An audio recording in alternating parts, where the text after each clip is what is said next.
विंध्यापुर नामक राज्य का पालन रंजित वर्मा नामक एक राजा करता था। उस राज्य का वही एक अमीर आदमी था। उसका कौशल वर्मा नामक एक बेटा भी था जिससे वो बहुत प्यार करता था। उस राज्य में पानी की समस्या थी, इसी कारण सभी पानी को बहुत दूर से लाते थे। पर वहाँ के राजा ने कभी भी पानी की समस्या को ठीक करने की कोशिश नहीं की थी। ऐसे बहुत साल बीत जाते हैं। उसके बाद वो राजा उनके आखिरी दिनों में सेहत बिगड़ जाने के कारण घर पे ही रहते हैं और उनका बेटा कौशल उस राज्य का पालन करने लगता है। एक दिन कौशल और उसकी बीवी उनके पिता के पास जाते हैं। उन्हें दुखी देख राजा कहते हैं, बेटा, मुझे देख तुम लोग ऐसे दुखी मत हो। हमारे राज्य में एक जादुई कुआं है और इसके बारे में सिर्फ मैं जानता हूँ। अगर तुम लोग पता कर पाए कि वो कहाँ है तो इस राज्य में सबसे अमीर बन जाओगे, क्योंकि उस कुएं से तुम्हें अनगिनत और अकल्पनीय पैसे मिलेंगे।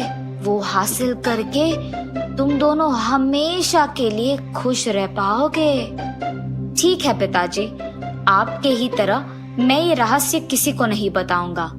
ये कह के वहाँ से वो दोनों चले जाते हैं। उसके कुछ दिन बाद ही राजा रंजित वर्मा गुजर जाते हैं। एक दिन कौशल वर्मा और उसकी बीवी दोनों राजा के उस रहस्य के बारे में सोचने लगते हैं। पद्मा, वो जादुई कुआं कहाँ है, ये हमें कैसे पता चलेगा? आपके पिता ने उसके बारे में किसी को इसीलिए नहीं बताया क्योंकि उन्हें सारा पैसा अपने लिए चाहिए था। पर आखिर में उन्हें पता ही नहीं चला और वो ऐसे ही चल बसे। आप भी उनकी तरह मत कीजिए। मतलब सबको बता दूं उस जादुई कुएं के बारे में? हाँ जी, अगर सिर्फ हम दोनों ढूंढेंगे तो हमें कभी नहीं मिलेगा। पर अगर हमने प्रजा से कहा कि अगर वो ढूंढ पाएंगे तो उनकी पानी की समस्या हम ठीक कर देंगे और उन्हें ये भी बताएंगे कि जो आदमी कुएं को ढूंढ निकालेगा उसे आपकी जायदाद का आधा हिस्सा मिलेगा, तब पक्का हमें उस कुएं के बारे में पता चलेगा और इस राज्य में सभी खुश रहेंगे। हाँ, ये सही है। ठीक है पद्मा। उसकी पत्नी की बातों के अनुसार ही राजा उसके सेवकों के द्वारा प्रजा को विज्ञापित करवाता है। उस घोषणा को सुनते ही प्रजा उस कुएं को ढूंढने लग जाती है। उसी राज्य में सुरेश और प्रताप नामक दोस्त रहते थे। वो एक गांव से दूसरे गांव को बैलगाड़ी में लोगों को लेकर जाते थे। एक दिन वो दोनों पानी लेकर गांव वापस जा रहे थे। अरे प्रताप, क्या तुमने राजा की घोषणा सुनी है? नहीं सुरेश, क्या है वो? अरे ये कि हमारे गांव में एक जादुई कुआं है और जो उस कुएं को ढूंढ निकालता है उसे राजा के जायदाद का आधा हिस्सा मिलेगा। सुरेश, हर रोज ऐसे दूसरे गांव को जाना मुश्किल हो रहा है। अगर हम उस जादुई कुएं को ढूंढ पाएंगे तो हमें पानी के लिए ऐसे मेहनत करने की जरूरत नहीं पड़ेगा और हमारे साथ ही हमारे गांव वाले भी खुश रहेंगे। इसीलिए हमें उस कुएं को हर हाल में ढूंढना होगा। ये फैसला करके दोनों दोस्त उस जादुई कुएं को ढूंढने में लग जाते हैं। उनके बैलगाड़ी में पानी को ले जा रहे थे। सुरेश कुछ दिनों के लिए एक ही जगह पर एक कुएं को खोद के उसमें पानी भर देंगे। तब हमें हर रोज ऐसे पानी के लिए दूर जाने की कोई जरूरत नहीं होगी। ऐसे हम एक दिन में उस कुएं को भर के उस भरे हुए पानी को खत्म होने तक उपयोग कर पाएंगे। ये एक अच्छा विचार है प्रताप। चलो हम तुरंत एक कुएं को खोदते हैं। ये फैसला करके दोनों उनके घर पहुंचकर वहीं पास में कुएं को खोदने लगते हैं। खोदते हुए उन्हें अचानक कुछ कठिन पत्थर जैसे मिलता है। सुरेश, ये देखो, यहाँ एक कठिन पत्थर जैसा कुछ है जो बीच में है। इसे निकालने के बाद ही हम और गहरा खोद पाएंगे। ठीक है प्रताप। जब वो दोनों उस पत्थर को निकालते हैं तो उन्हें जमीन के नीचे एक कुआं दिखाई देता है और उसे देख वो आश्चर्यचकित हो जाते हैं। प्रताप, ये देखो, इस पत्थर के नीचे तो एक कुआं है। हाँ, अरे हाँ, ये तो सच में एक कुआं है। जमीन के नीचे कुएं को देख मैं भी आश्चर्यचकित हूँ। और देखो, ये पानी दिखने में भी कितना साफ है। अब हमें कुएं को खोदने की कोई जरूरत नहीं है। हाँ हाँ, चलो देखते हैं कि उस कुएं का पानी पीने लायक है भी कि नहीं। ऐसे वो एक मटके को रस्सी से बांध के उसे कुएं में डालकर उसमें पानी भरते हैं और उस पानी को बाहर निकाल के दूसरे मटके में डालते हैं। उस पानी को पीने ही जाते हैं कि वहाँ पानी की जगह सोने को देख वो दोनों चौंक जाते हैं। अरे ये कौन सी माया है? पानी सोना कैसे बन गया?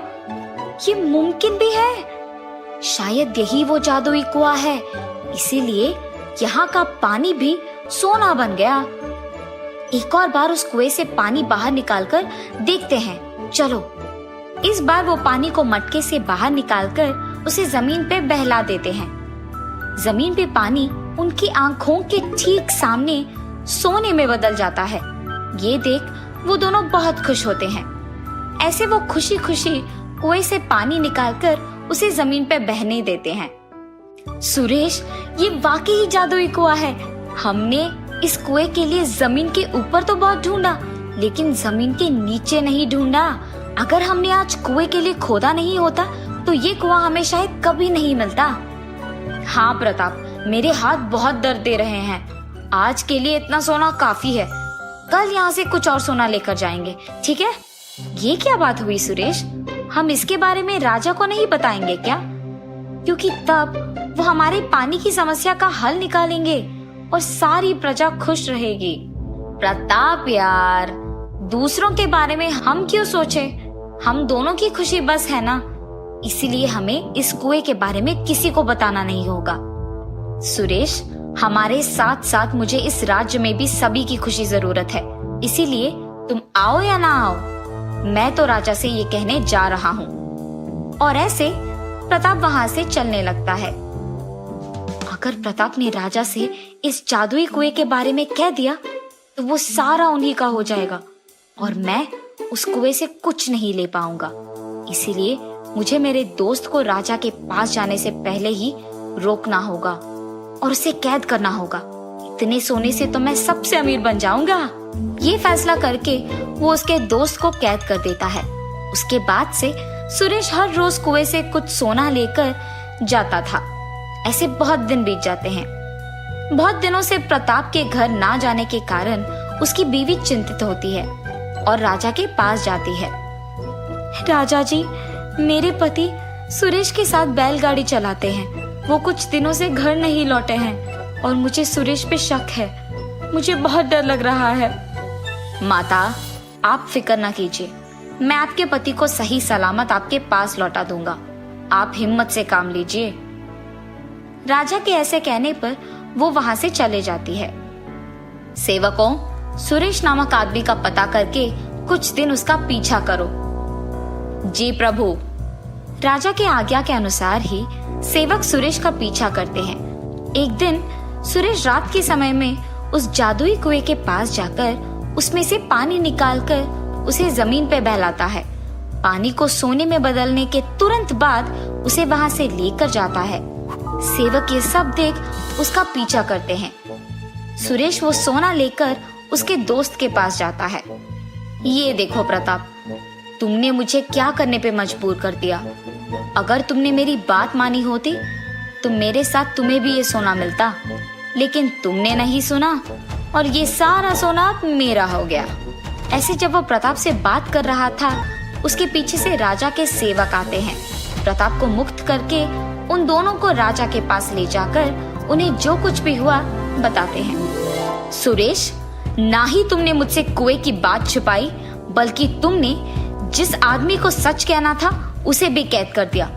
इसके लिए तुम्हें कड़ी से कड़ी सजा मिलेगी। और इतना ही नहीं, मैं तुम्हारे दोस्त को मेरे जायदाद का आधा हिस्सा दूंगा।